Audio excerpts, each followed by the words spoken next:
The NBA thrives on rivalries, and while some are born from playoff battles and bad blood, others emerge from pure talent colliding at the highest level. In one corner, you have Anthony Edwards, a high-flying, highlight-reeling, trash-talking phenom who plays like every possession is personal. In the other, Trae Young, a master orchestrator, a floor general with ice in his veins, a player who bends defenses to his will and turns even the smallest gap into a scoring opportunity.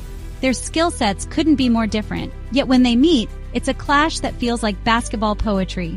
Raw explosiveness versus surgical precision, street ball swagger versus strategic brilliance. The question isn't just who wins the game, it's who defines it. And every time these two take the court, the NBA gets a front row seat to a showdown that feels like it could be written into league history. Anthony Edwards doesn't just score, he detonates. At 6'4" with a frame built like an NFL running back, he attacks the basket with the force of a freight train and the finesse of a veteran finisher. Defenders know what's coming, but knowing and stopping it are two entirely different things. Edwards lives for the big moment, the clutch shot with the game on the line, the statement dunk over a 7-footer, the stare down after hitting a deep three in your face. But his game has evolved beyond just highlights. Over the last 2 seasons, he's sharpened his handle, improved his efficiency, and become a two-way force who can guard multiple positions without breaking stride. When he's locked in defensively, his combination of strength and lateral quickness makes him a nightmare for opposing guards and wings alike. In short, Edwards is becoming the kind of player who can single-handedly swing the momentum of a game, not just with his scoring, but with his energy, his attitude, and his refusal to back down. Trae Young, on the other hand, approaches the game like a chess master, always thinking 3 moves ahead. He may not have Edwards' sheer physical dominance, but he controls the floor with an intelligence and creativity that few can match.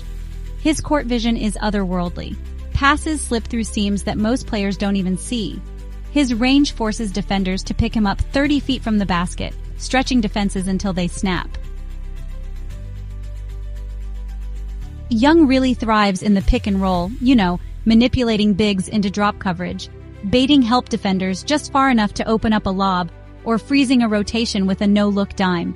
While his scoring gets plenty of attention, and honestly, for good reason, with his ability to heat up from deep and his signature floater over those towering centers, it's his facilitation that truly defines him. He's not just playing to score, he's playing to create, to make the right read, to control the pace so that everything happens on his terms. When Edwards and Trae meet on the hardwood, the stylistic contrast is just electrifying. Edwards thrives in chaos. Fast breaks, broken plays, defensive stops that turn into instant offense. He wants the game moving at a blistering pace, where his athleticism and aggression can totally overwhelm opponents. Trae, on the other hand, prefers to slow things down just enough to keep the defense guessing, controlling the tempo like a conductor leading an orchestra. The battle isn't just about who's more talented, it's about whose style can impose itself over the others. Can Edwards speed the game up enough to get into transition and attack before Trae can set the table? Or will Young keep things in the half-court, forcing Edwards into defensive reads and rotations where honestly one wrong step can lead to a wide-open 3 or an easy lob? Their most recent clashes have shown exactly how razor-thin the margin is between victory and defeat when these two are on opposite sides. Edwards will come out swinging. Maybe it's a contested mid-range jumper to start. Maybe it's a dunk that ignites the crowd and, sends a message. Trae, unfazed, will respond not with brute force, but with calculated dismantling. A deep 3 from the logo, a perfectly timed lob to a rolling big, a hesitation dribble that gets his man leaning just enough for him to glide into the lane. The score will swing back and forth, each possession becoming a duel within a duel. Edwards will take the challenge of guarding Trae personally, trying to use his strength to bump him off his rhythm. Trae will counter by using screens and quick changes of direction, forcing Edwards to fight through traffic and chase him into uncomfortable spots.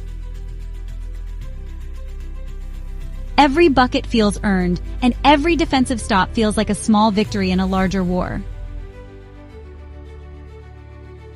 But the beauty of this matchup is that it's not just about offense. Edwards' growing commitment to defense means he can make life miserable for Trae on one end, while still finding ways to explode on the other. Trae, while not really known for his defense, has actually improved in reading passing lanes and drawing charges, using his instincts to disrupt plays even against bigger, stronger opponents. It's a reminder that basketball isn't a one-dimensional game. Even the most offensively gifted players have to find ways to impact the game when their shots aren't falling. And in games where Edwards and Trae face off, those other plays, the hustle rebound, the tipped pass, the extra rotation, can be the difference between winning and losing.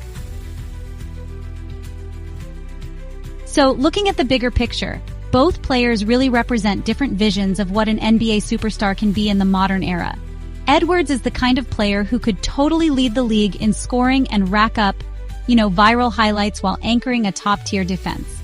On the other hand, Trae is the kind who could lead the league in assists and be the engine of an elite offense without needing to dominate the scoring column every single night.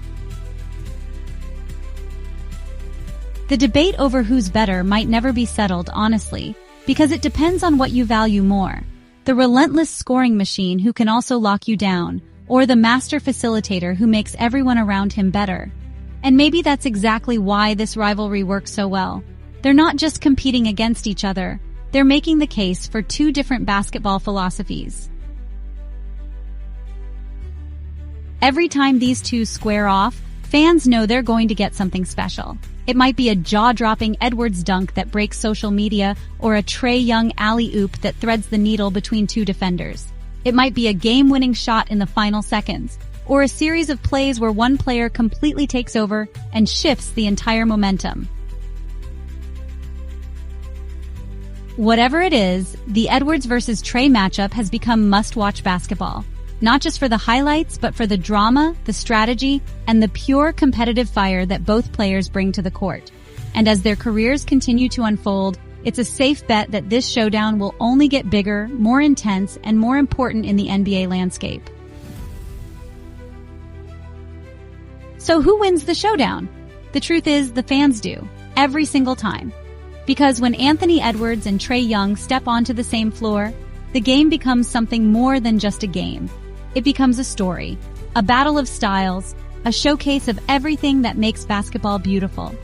Whether you're drawn to Edwards' fearless scoring and two-way dominance, or Trae's surgical playmaking and cold-blooded shot-making, you're witnessing two players at the height of their powers, trying to prove that their way is the way to win. And honestly, that's a debate worth watching every time it happens. If you love seeing the game's brightest stars go head-to-head, make sure you hit that like button, drop your pick for who owns this rivalry in the comments, and subscribe so you never miss the next chapter in basketball's most electrifying matchups.